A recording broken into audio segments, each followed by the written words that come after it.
Hello, this is BlueStar, Defender of Equestria, and this is my AfterThoughts review of Hearthbreakers. It's about rocks. Every time the Pie family is involved, it's always about rocks. Oh, I must admit, when I went to go and review this episode, it's like, oh, do I have to? Yes, you do, BlueStar. Oh, okay. I must admit it wasn't as bad as I thought it was going to be. It was okay. It was sort of fun, but I must admit primarily I don't really have much interest, or I haven't really cared about Pinkie Pie's family. I mean, it's nice that we got to see them and be commenting more on them later, but it's like, it's one of these things that I haven't really been too interested in and something I haven't really cared about too much.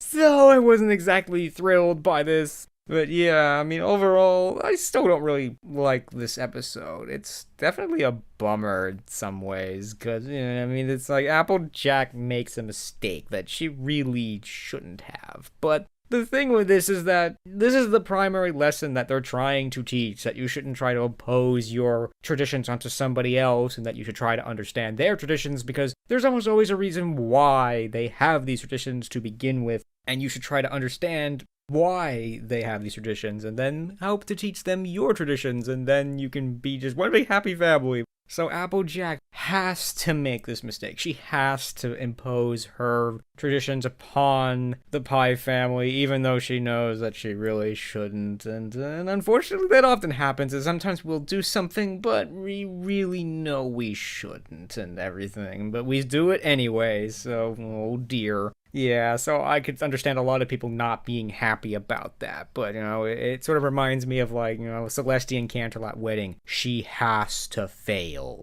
If she kicks Chrysalis's butt, it would basically be the end of the story, so she has to fail. It's just that simple.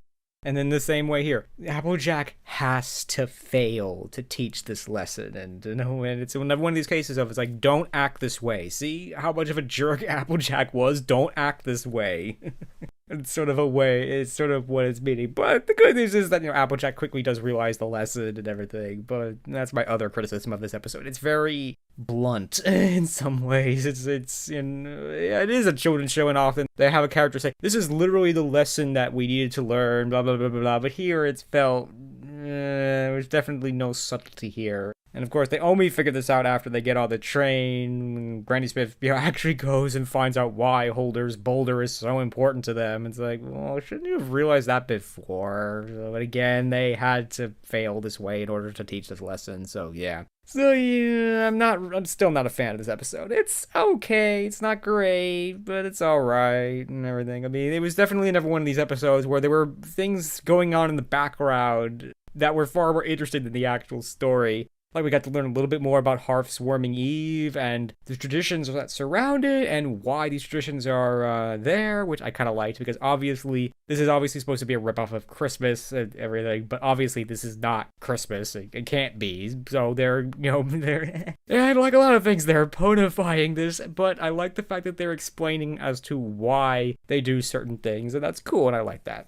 Entertainment-wise, not so good, but it was up and down in some areas. But in the end, it was okay. I mean, the most interesting thing was definitely the Pie family, because all I'm gonna say in short is, wow, what a contrast! I mean, you got the shy pony, you got an aggressive pony, you got two, hyper-religious ponies. I honestly don't know what they're referencing, but I know they're referencing something, but...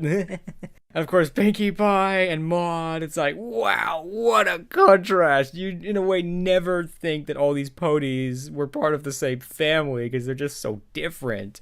But in a way, that was the sub-lesson as well, is that, when they actually start pairing off the families and, putting them together, they start to realize we have more in common than we think we do, and we're actually, this will work out. We can actually be friends and family members, and everything will be cool and everything. And I'm surprised that Apple Bloom and Maud got along so well, but I'm glad that happened. And and of course, Big Mac and Marble Pie. It's like, oh man, these ponies' names are so bizarre and weird, and I can't remember them. But yeah, I think Marble Pie and Big Mac. It's like, talk about awkward. There's definitely times where I'm saying, come on, Big Mac, say something to her, she likes you. Yeah, that was definitely awkward, but that was cool and everything. Yeah, but overall, I'm still not a fan of this episode. It was alright. I'd watch it.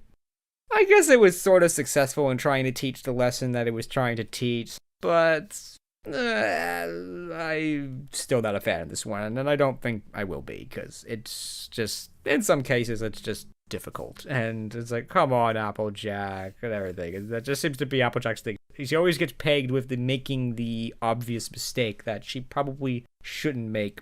Again, they just simply had to do that to teach this lesson. So, but if you were a fan of the Pie family, you would obviously love this episode because you finally got to see the Pie family and everything, and that was cool. And we did get to learn a bit more about Hearthswarming Eve and, see a little bit more of Equestria, world building and everything, so yo-ho.